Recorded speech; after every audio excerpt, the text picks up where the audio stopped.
Hello, it's day 3 of our Lent readings for 2023, continuing our series on people who encountered Jesus.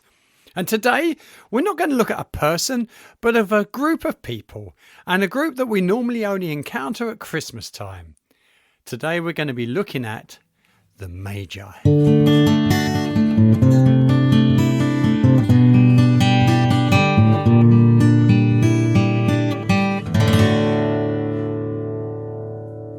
So, who are the Magi?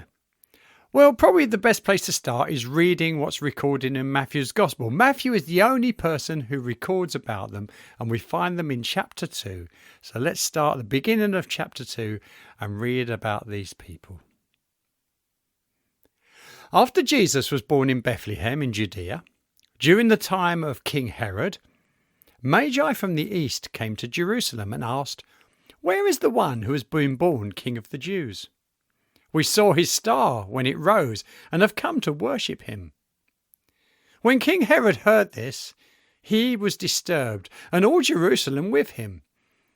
When he had called together all the people's chief priests and the teachers of the law, he asked them where the Messiah was to be born.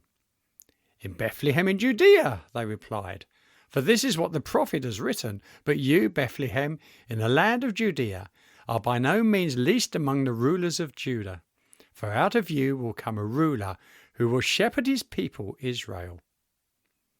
Then Herod called the Magi secretly and found out from them the exact time the star had appeared. He sent them to Bethlehem and said, "Go and search carefully for the child. As soon as you find him, report to me, that I may go and worship him." After they had heard the king, they went on their way, and the star they had seen when it rose went ahead of them, until it stopped over the place where the child was. When they saw the star, they were overjoyed. On coming to the house, they saw the child with his mother, Mary, and they bowed down and worshipped him. Then they opened their treasures and presented him with gifts of gold, frankincense, and myrrh. And having been warned in a dream not to go back to Herod, they returned to their country by another route. The name Magi is possibly best translated as wise men rather than king. But as they carried expensive gifts of gold, frankincense, and myrrh, maybe they were representatives of a royal court. Matthew 2 begins by saying they came from the east, probably Babylon, Persia, today modern Iraq. And we know that they'd seen a bright light moving across the sky, which they called a star.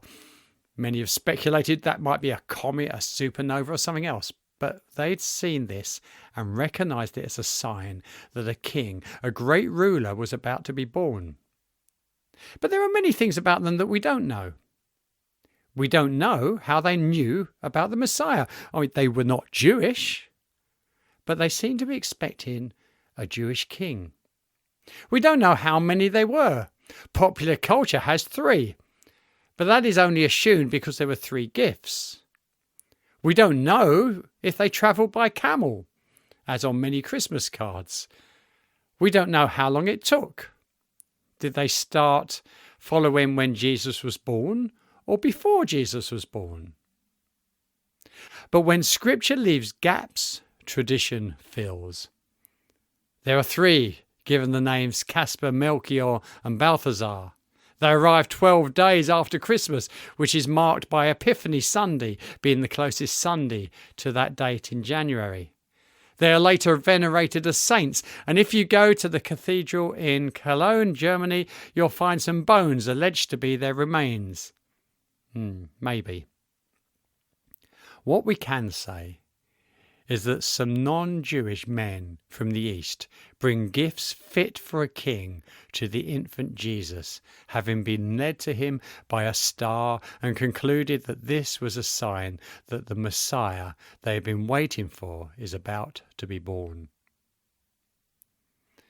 Imagine their surprise. They're seeking the King of the Jews. They brought gifts fit for a king, and what they find is not a baby born in a palace in the capital. That's where they go at the start, but he's not there.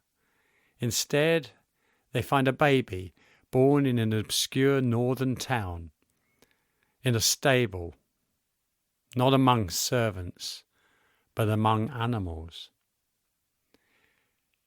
Yet it never says they questioned anything. It simply says that when they saw Jesus and his mother, they bowed down and worshipped him. God often does the unexpected. Most Jews probably thought the first people to greet the arrival of the Messiah would have been the religious leaders, the powerful, the influential members of the Jewish community.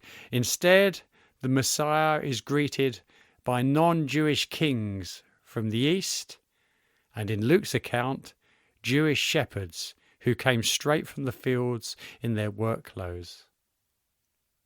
You might have in mind the sort of people who will respond to the gospel, or the type of people who it would be good to have in church. But God may have other ideas. God's church will not just be made up of people like us, but people from every country, culture and class. Be prepared. Anyone you meet today, this week, could be on God's agenda. Until next time, have a blessed day.